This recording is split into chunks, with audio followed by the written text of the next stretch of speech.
तर हे रामायण महाभारतामध्ये बऱ्याच गोष्टी सांगितलेल्या आहेत असं बऱ्याच लोकांना वाटतं आणि आम्ही पण काही प्रयत्न केला तर त्यातनं काही सत्य आम्हाला लक्षात आली की अशी असावीत.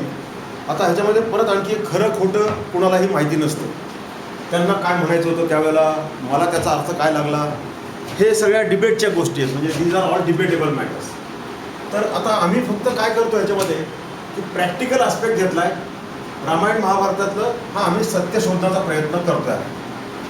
आता हे झालं का नाही, मी स्वतः इलेक्ट्रॉनिक इंजिनियर आहे आणि बिझनेस मॅनेजमेंट LLB केलेलं आहे.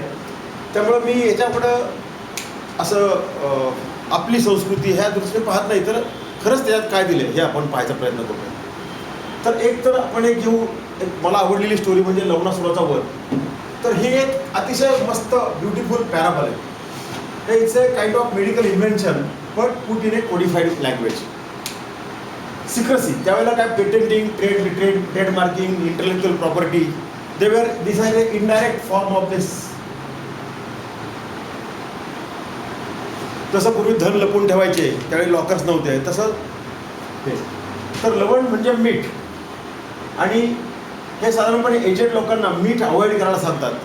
लवणासुराचा वध म्हणजे ज्या माणसाने मीठ खाण्याचं बंद केलं म्हणजे लवणासुरावर किंवा कंट्रोल मिळवला, याचा अर्थ त्याने लवणासुराचा वध केला, असा आम्ही आत्ता अर्थ त्याचा लावलेला आहे.